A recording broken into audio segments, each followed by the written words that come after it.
À la une de l'actualité, le meeting du chef de l'État à Gbeleban, sous-préfecture du département d'Odiéné, dans la région du Kabadougou, le village natal de sa mère. Les échanges avec les populations ont été remplis d'émotions. Les examens de fin d'année de la formation professionnelle ont été lancés hier jeudi 21 mai. La direction de la certification des examens et concours affirme que tout est fin prêt pour le bon déroulement de ces examens. 6 civils tués dans des combats dans le nord-est de Bamako au Mali. Bilan d'affrontements entre les séparatistes touaregs et des miliciens pro-gouvernementaux. Bonjour à vous et bienvenue dans ce point de l'actualité sur RTI 1. Ce vendredi marque le 3e jour de la visite d'État du président ivoirien dans le Denguélé. Alassane Ouattara a tenu un meeting ce matin à Gbeleban, une rencontre particulière avec les populations du village natal de la mère du chef de l'État, une rencontre chargée d'émotions. Le président a invité tous les cadres de la région à s'approprier l'opération de logements sociaux qui va être lancée. Il a promis de faire de Gbeleban un petit Abidjan dans 2 à 3 années. Et revenons donc sur cette intervention du chef de l'État où il a invité les populations à la cohésion et à l'unité pour un développement réel. Alassane Ouattara a promis la construction de la voie Gbeleban-Odiéné dans un futur très proche. Un des projets qui me tient personnellement à cœur, après les épisodes que j'ai vécus en venant par la route à Gbeleban, c'est de bitumer la route Gbeleban-Odiéné.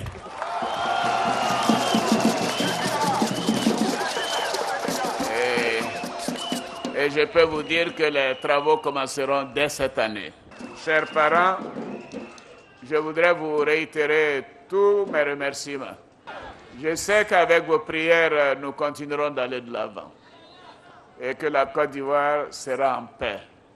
Que la Côte d'Ivoire continuera de profiter de la prospérité qui démarre.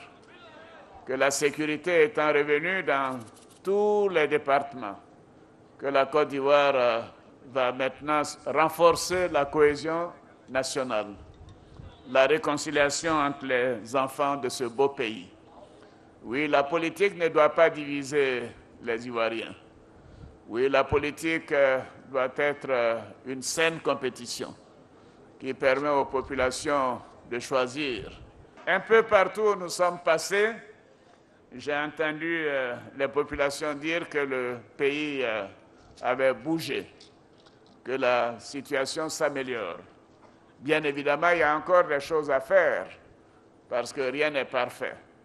Mais nous allons continuer sur cette lancée.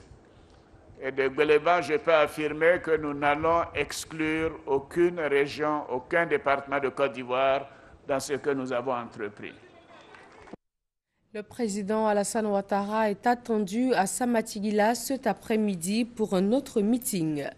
Et la journée d'hier a également enregistré 2 meetings. Le premier à Minignan, toute première étape de cette visite d'État. Le président y est revenu sur l'ouverture de la station d'eau qui va couvrir les besoins des populations pour les 15 années à venir. Le reportage est signé Ali Dirasouba. Ferveur, enthousiasme, allégresse, la commune de Minignan est fière et heureuse d'accueillir ce jeudi matin le premier meeting du chef de l'État dans le district du Denguélé. Un grand rassemblement place de la mairie de Minignan sur fond d'hommage rendu à l'illustre fils de la région, aujourd'hui président de la République. Passé la passion des retrouvailles, les porte-paroles de Minignan ne manqueront pas l'ultime occasion de dévoiler au président Ouattara leur soif de développement, lequel a été amorcé par Dominique Ouattara, la première dame qui a été saluée par tous les intervenants pour son soutien et le réconfort au département. Particularité de ce premier meeting dans le Folon, pas de doléances particulières adressées au président de la République, uniquement des messages et témoignages favorables à sa cause et à sa réélection à la prochaine présidentielle. Minignan vous félicite d'avoir donné le meilleur de vous-même à ce pays, à ce continent africain, sacrifiant au passage votre brillante carrière professionnelle pour que nous, les pauvres, nous tirions profit de votre intelligence, de votre expérience et de votre tolérance. C'est pourquoi Les Folonka voient en vous leur seul djigui, leur seul espoir. Pour octobre prochain, ce ne sera plus 98,23%, mais 99%. Que non seulement aux élections prochaines d'octobre, nous vous promettons un score de plus de 99%, mais aussi un taux de participation de plus de 90%. Face à un tel engagement, un seul mot de la part du chef de l'État. Merci à tous, merci. Et vous savez, c'est avec beaucoup d'émotion que je m'adresse à vous. Cissé Sendou a dit qu'il n'y avait pas besoin de me lire des doléances. Et il a raison. Nous sommes à la maison, donc nous n'avons pas besoin de nous dire ce dont nous avons besoin. Nous continuerons de faire ce que nous devons et ce que nous avons fait dans tous les secteurs, que ce soit la santé, l'éducation, l'eau, l'électricité. Et ce matin, d'ailleurs, nous venons d'ouvrir la station d'eau qui permettra à toute cette région de ne plus avoir de problème d'eau sur les 15 années à venir. Vous savez, ces travaux continuent, la Côte d'Ivoire est en paix, la sécurité est revenue et la Côte d'Ivoire est au travail. C'est grâce à cette alliance des fils d'Houphouët-Boigny. D'ici, première étape de ma visite, je voudrais lancer des remerciements, une gratitude particulière au président Henri Konan Bédié, qui a été le digne héritier du président Houphouët-Boigny. Pour immortaliser ce passage d'Alassane Ouattara à Ménignan, une salle de conférence a été baptisée du nom de son épouse Dominique Ouattara. La place de la mairie qui a abrité cette rencontre porte son nom. Enfin, l'esplanade de la grande mosquée de Ménignan porte désormais le nom de Adja Bintou Cissé, du nom de la génitrice du président. Pour la petite histoire, Ménignan, tiré de la langue odiénéka, désigne le serpent bois ou encore le python, animal totémique du village. Ménignan est le chef-lieu de la région du Folon, pour ainsi dire la région des bas-fonds. Deuxième étape de la journée d'hier, Kaniasso, où le chef de l'État a demandé aux populations de lui faire confiance et de toujours lui apporter leur soutien. Alassane Ouattara leur a assuré qu'il fera beaucoup plus dans les années à venir. Depuis 2011, 700 millions de francs CFA ont été investis dans le département de Kaniasso, à Ouattouré. Kaniasso, la deuxième étape de la visite d'État du président de la République Alassane Ouattara, a tenu toutes ses promesses. Les populations des cantons Toron, Toudougou, Folo et Vandougou se sont fortement mobilisées pour exprimer leur joie de recevoir leur neveu, le président Alassane Ouattara. Un grand jour donc pour Kaniasso, la cité du bonheur. À Kaniasso, où le vivre ensemble est, selon le maire Moussoukura Chantal Fani, une réalité. La population du département de Kaniasso est devant vous, dans ses composantes les plus représentatives et les plus symboliques du mode de vie et des conditions d'existence qui n'aspirent qu'au mieux-être. Bien vivre, bien s'épanouir, non pas seulement sur le plan nutritionnel, mais également dans le domaine de la santé, de l'éducation, de l'économie et de la culture. Cette population est dans la joie de vous recevoir, Monsieur le Président. Et me charge de vous dire que nous voudrions pouvoir compter sur vous, chers neveux, chers pères, pour relever le défi, car vous êtes le président de cette illustre République de Côte d'Ivoire moderne, fondée par le président Félix Houphouët-Boigny, et vous en êtes capable. Pour le porte-parole des populations, le député Koné Draman, Alassane Ouattara est la solution pour Kaniasso, un département qui a bénéficié dans le cadre de cette visite d'État de près de 2,8 milliards de francs CFA d'investissement dans le domaine de l'eau, de l'électricité et des infrastructures routières et 900 millions d'investissements d'urgence. Le chef de l'État entend poursuivre ces investissements dans le cadre du programme présidentiel d'urgence et du programme national de développement.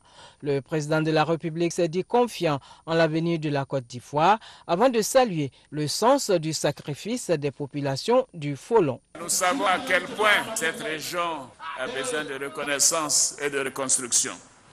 Et je voudrais vous dire que c'est dans l'union que nous pourrons continuer de faire ce que nous faisons actuellement. Je vous demande seulement, chers parents, de me faire confiance. Faites-moi confiance et je voudrais vous dire que Aujourd'hui, c'est le 21 mai 2015, la date de mon investiture à Yamoussoukro. Donc à 4 ans, voyez-vous ce qui a été fait. Et grâce à votre soutien et à la perspective d'avoir un second mandat, nous allons faire encore beaucoup plus que ce que nous avons fait en 4 ans. Je suis confiant quant à l'avenir de la Côte d'Ivoire. Inch'Allah, les choses vont aller encore de mieux en mieux. Les visites d'État sont aussi l'occasion pour le président de la République Alassane Ouattara de développer les infrastructures et de fournir des équipements, des véhicules de commandement, de sécurité et de salubrité. L'adduction en eau potable de la ville d'Odiéné a été renforcée. Le président a ouvert hier les vannes de la station d'eau qui va desservir Odiéné jusqu'à 2030. Abiba Dambélé. L'eau coule désormais à flot, à Lobanasso, premier village de la commune d'Odiéné. Le président Alassane Ouattara a ouvert les vannes, bu l'eau potable, imité en cela par les personnalités venues l'accompagner. Aujourd'hui, 7200 mètres cubes jour. Là, aujourd'hui, un excédent de 3700 mètres cubes jour par rapport aux besoins du jour. Donc, on est vraiment bien au-delà des besoins.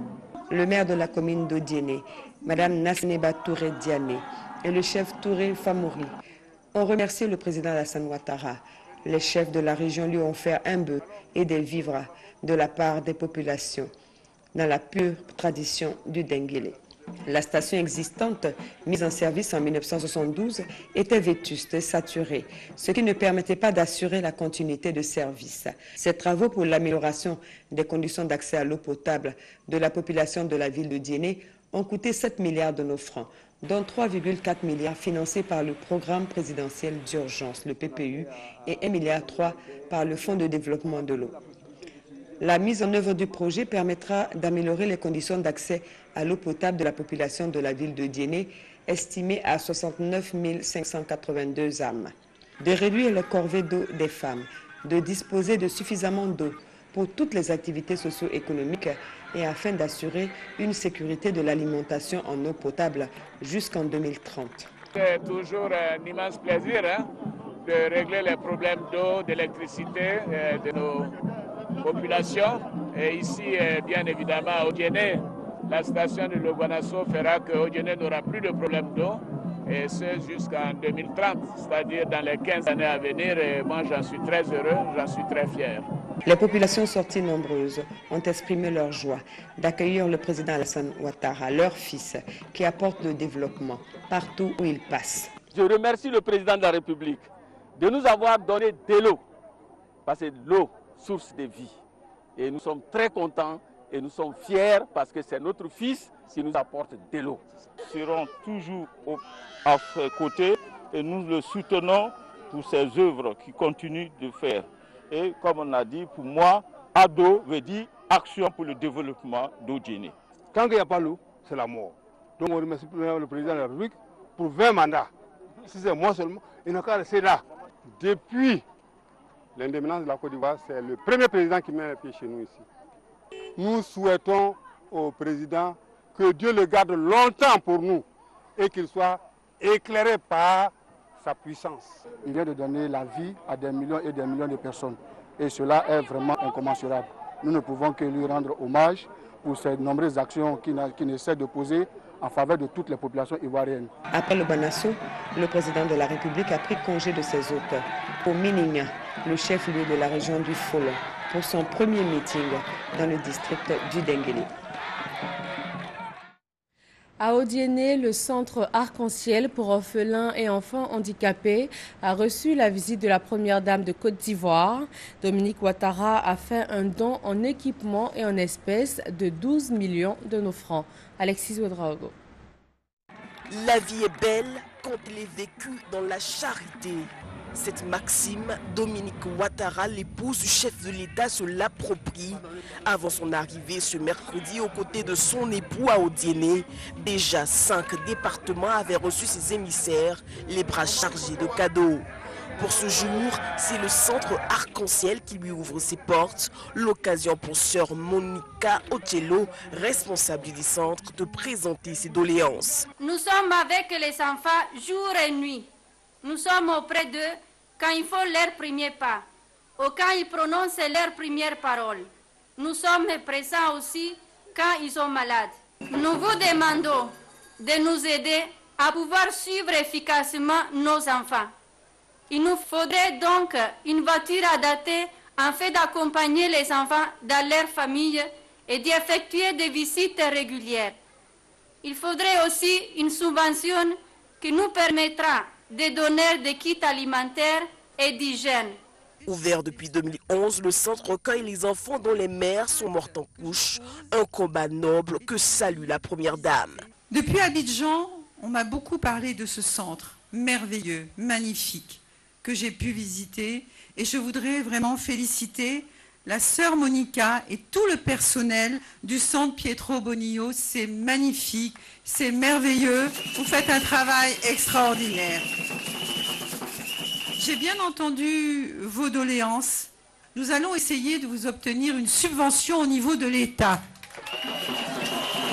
Au niveau de la Fondation Children of Africa, nous aidons également des ONG, des centres, et je peux vous dire que nous allons vous aider régulièrement, et pas seulement pendant les fêtes de Noël. Je vous le promets. Des dons d'une valeur de 12 millions de francs CFA que saluent les employés du centre. Avec ce qu'elle a donné, désormais, on va améliorer encore la prise en charge de ces bébés abandonnés et de ces bébés dont les pères sont décédés. On est très heureux pour les dons, surtout pour les enfants d'Arc-en-Ciel, surtout au niveau des projets aussi qu'on aimerait mettre en place pour pouvoir les suivre, surtout après le retour à la maison. Et les bras de la première dame sont encore chargés, c'est tout le Denguélé qu'elle compte bien sillonner. La délégation présidentielle est attendue cet après-midi à Samatigila. Et ici à Abidjan, nous sommes à 3 jours des assemblées annuelles du groupe de la BAD. Elles vont se tenir du 25 au 29 mai. Thème principal, l'Afrique face aux nouveaux paysages mondiaux. Noël Niagno. BAD, Banque africaine de développement. Il y a plus d'un demi-siècle que la séance inaugurale des gouverneurs s'est tenue à Lagos, au Nigeria. C'était en novembre 1964. Séance inaugurale précédée le 10 septembre de la même année de la signature de l'accord de création avec 25 États membres ayant libéré 65% du capital. Sa mission, lutter contre la pauvreté, promouvoir le développement et encourager les échanges au sein des pays membres. Date depuis des opérations en direction des États, 1967. Pour cette lutte contre la pauvreté et la promotion du développement, 2 principes guident les actions de la banque en direction des bénéficiaires. 1. Lorsque la BAD accorde un prêt, elle n'autorise les retraits que pour couvrir les dépenses relatives au projet au fur et à mesure qu'elles sont effectuées. 2. La banque s'assure que le produit d'un prêt consenti ou garanti par elle est employé exclusivement aux fins pour lesquelles le prêt a été accordé. Sur cette base, durant 25 ans, la banque a fonctionné avec l'argent des Africains. Son capital de départ, 1,4 milliard de dollars, est passé à 3,2 milliards, puis à 6 milliards à l'ouverture du capital aux pays non régionaux en 1982. Le capital aujourd'hui est de 32 milliards. Le nombre de pays a presque doublé. Ils sont 54. Pour la gouvernance de la BAD, on note au niveau suprême le conseil des gouverneurs, où chaque État membre est représenté par un gouverneur, généralement le ministre en charge de l'économie et des finances. Ce conseil formule les directives générales concernant les politiques de la banque. Le conseil des gouverneurs peut déléguer tout pouvoir au conseil d'administration, composé de 9 membres élus par le conseil des gouverneurs pour un mandat de 3 ans. Le conseil d'administration est responsable de la conduite des opérations de la banque. Dernière personnalité à être élue par le gouverneur et de loin la plus importante, le président du groupe de la BAD. Il a un mandat de 5 ans renouvelable une fois. Depuis la création de l'institution en 1963, on en dénombre 7. Le dernier en date est le Rwandais Donald Kaberuka. Pour sa succession, ils sont 8 candidats en lice, dont une femme. Ce président élu aura à sa disposition plus de 1500 agents de toutes les nationalités à son siège ici, à Abidjan, ouvert en 1964. Le Conseil Café Cacao tire la sonnette d'alarme face à la menace du swollen shoot ou maladie du cacao. La production cacaoyère est menacée par cette maladie, surtout dans le département de Méagui. Les producteurs y ont été sensibilisés et informés sur les moyens à mettre en œuvre pour préserver leur production. Patricia Omoetia. L'avenir de l'économie cacaoyère dans le département de Méagui est inquiétant. Selon le délégué régional du Conseil Café Cacao, Silieu Seydou, la propagation très rapide de la maladie du cacao dénommée swollen shoot menace de nombreuses parcelles. Si la Côte d'Ivoire veut rester leader mondial du cacao, il faut nécessairement endiguer cette maladie. Il ajoute que le gouvernement a mis en place un programme de lutte auquel les producteurs doivent adhérer. Il les invite à signaler aux agents de l'ANADER toute parcelle atteinte. Messieurs Aruna Béré et Siagbe Fulgence, respectivement président du conseil d'administration et président de coopérative, ont présenté le rapport de gestion de la campagne 2013-2014. Selon eux, l'entreprise a été confrontée à des difficultés liées au financement, mais surtout au vieillissement du verger et à la maladie du swollen shoot. En dépit de ces difficultés, la coopérative Ecamon a commercialisé plus de 3 494 tonnes de fèves de cacao et réalisé un excédent net de 23 millions de francs CFA. Le Centre suisse de recherche scientifique en Côte d'Ivoire lance un nouveau projet à Mankono. Il s'agit de l'utilisation durable des sols dans les systèmes de production de l'igname afin d'améliorer la sécurité alimentaire. Kwadio Kwame pour le reportage. L'igname, son importance nutritionnelle et culturelle n'est plus à démontrer. Cependant, la production de l'igname rencontre d'énormes difficultés. Difficultés dues à la dégradation de la fertilité du sol. Conséquence, 46% de la population des zones de production vit avec moins d'$1, soit moins de 1000 francs par jour, et 27% souffrent de malnutrition.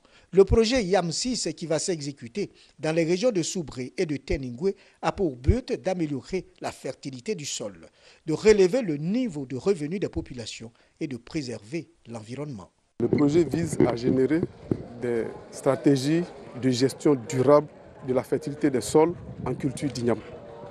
L'objectif est qu'à partir de cette stratégie, on arrive à accroître sa production afin de répondre aux préoccupations de la sécurité alimentaire. Les populations accueillent favorablement le projet. On trouve que vraiment on ne gagne rien sur la terre qu'on cultive. Il faut faire au moins 3 à 4 hectares. On n'arrive pas à faire 20 tonnes dans ces conditions-là et c'est difficile. Un site sentinelle de 10 000 hectares est déjà défini pour la prise du sol et pour les analyses. Ce développement agricole reposera sur la création d'un dialogue permanent entre chercheurs et producteurs pour la bonne utilisation des outils de décision et surtout pour la gestion du sol. C'est pourquoi le coordonnateur régional a invité les populations à s'approprier le projet pour l'amélioration des rendements agricoles. La collaboration avec les structures d'encadrement du monde paysan est très souhaitée, de même que celle des forces de l'ordre. Le projet YAM6 est d'une durée de 6 ans. Il aura pour base la Côte d'Ivoire, le Burkina Faso et la Suisse. Les examens de fin d'année de la formation professionnelle ont été lancés hier jeudi 21 mai. Le directeur de la certification des examens et concours affirme que toutes les dispositions sont prises pour le bon déroulement de ces examens. Herman Yamia. Démarrés depuis le 13 avril dernier par les épreuves d'éducation physique et sportive, les examens scolaires de fin d'année de la formation professionnelle rentrent dans leur phase active le 16 juin prochain avec les épreuves écrites. Ces épreuves écrites seront précédées de la soutenance des rapports des stages du 2 au 5 juin et des épreuves orales et pratiques du 8 au 12 juin prochain. Ces informations sont du directeur de la certification des examens et concours à la cérémonie officielle de lancement des examens scolaires de la formation professionnelle. Selon Casimir Eric Akafouatse, toutes les dispositions ont été prises afin de faciliter le bon déroulement de ces examens. Le ministre d'État, ministre de l'Emploi, des Affaires sociales et de la formation professionnelle, représenté à cette cérémonie par son directeur de cabinet adjoint, invite les acteurs à conduire les examens avec vigilance et probité avant de préciser qu'aucun cas de fraude ne sera toléré. Autant il nous incombe de donner une formation de qualité à nos jeunes, autant il relève de notre responsabilité de les évaluer de façon rigoureuse afin que les diplômés qui sortent de nos structures soient compétitifs et capables d'aborder le marché de l'emploi avec assurance et sérénité. C'est le lieu d'ailleurs de rappeler que la tricherie et la fraude sont punies par notre code pénal. 16 556 candidats composeront dans 47 centres répartis sur l'ensemble du territoire national et 27 jurys sont constitués pour les corrections et les délibérations.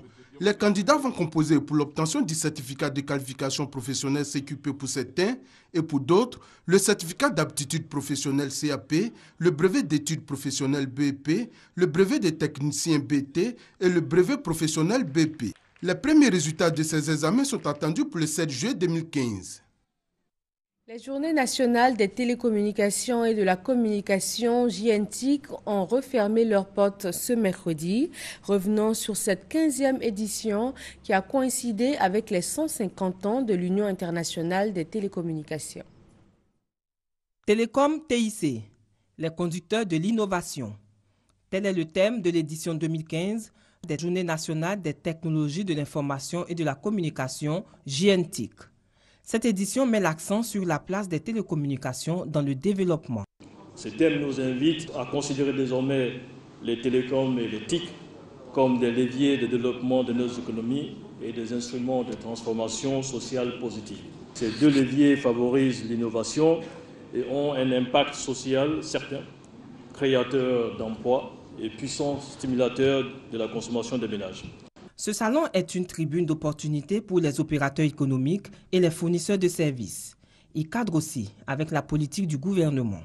À l'occasion de la Journée mondiale des télécommunications et de la société de l'information, nous faisions état des nombreuses et importantes innovations technologiques qui ont rythmé la marche des TIC et qui ont marqué d'une façon aujourd'hui indélébile le développement et les progrès que notre monde connaît, en particulier depuis le Big Bang du croisement entre les communications et l'informatique qui a donné naissance, comme vous le savez, à l'Internet. Outre les professionnels des TIC, le salon est aussi pour les visiteurs un espace de grande découverte. Le salon JNTIC est à sa 15e édition et cette édition marque aussi le 150e anniversaire de l'Union internationale des télécommunications, UIT. Les artisans de Côte d'Ivoire invités à se faire enrôler pour bénéficier de la couverture maladie universelle, ils ont été informés des avantages liés à cette couverture maladie, première du genre dans le pays. Sidonie Davila. Se faire soigner à 1000 francs CFA, c'est désormais possible en Côte d'Ivoire avec la couverture maladie universelle, CEMU.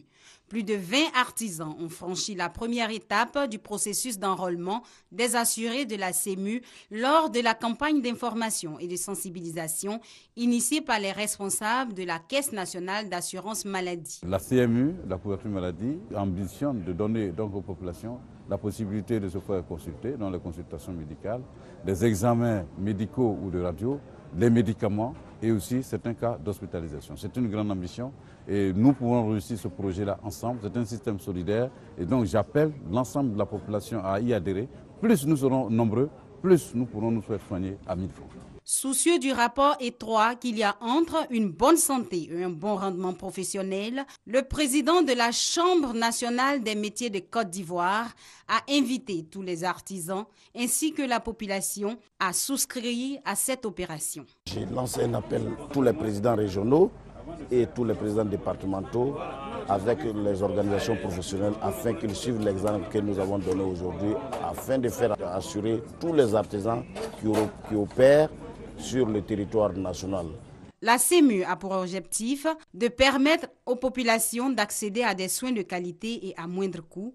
L'opération se poursuit sur tout le territoire. On enregistre 45 000 enrôlés à ce jour.